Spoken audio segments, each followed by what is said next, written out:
Alright, one of the most important pieces of maintenance you can do on your car is checking the oil, and this is something that you should probably do every few times you fill up. I like to stop every time I fill up for gas and take a quick look at the oil. It's really easy to do.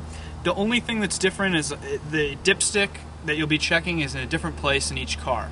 So the first thing you're going to want to do is once you've popped your hood up, you're going to look at the engine, you're going to look for a dipstick. Before we take the dipstick out and check the oil, you're going to want to have a paper towel or a rag handy so that when you pull the dipstick out, you have something to wipe it against to check.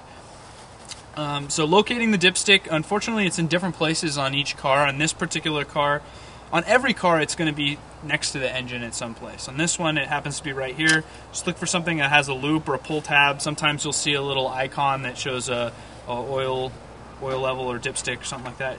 And it's really easy, just pull straight up. And usually you'll have a little meter on the end of it that'll read the oil level of the car. So don't try to read it right off the bat. First thing you do is when you pull it out, wipe it clean. Take a look at your levels.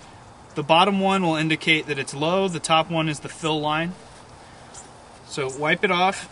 Stick it back in there. Try not to get any dirt or anything on it so you don't get any dirt inside your engine. Pull it back out. And hold it up. You can zoom in here. See the level is right about just slightly below the fill line, which means it's okay. If you're in between these two things, you're fine. Generally the difference between these two is a quart, so if it's down here, you may need to add a quart of oil. And I'll show you how to do that in just a second.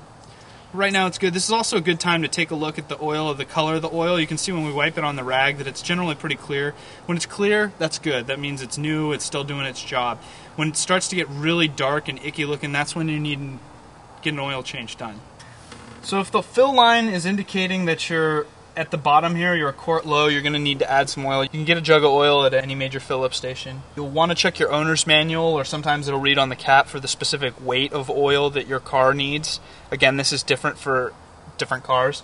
And then you're going to want to look for your oil cap. In this particular case, it'll be right on the engine. Now, you got to be careful here because there's a couple different caps here. The one you're looking for will usually be marked with oil. If it's unclear, look at your manual. Don't go pouring oil into the first hole that you encounter. And all you need to do is unscrew the cap. You can see in here it's quite obvious that there's oil, and this is the crankcase that needs filling.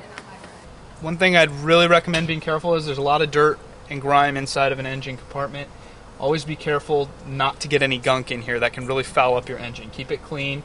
Just add your oil and put the cap right back on. Do not lose this, and do not forget to put this back on. Otherwise, you're going to have quite a mess in here when you turn your car on. It's going to spit oil everywhere. If you have a funnel, buy a funnel. It really makes it a lot easier as opposed to pouring oil all over your engine block. Add a quart of oil and then repeat the check process. And that's how you check your oil.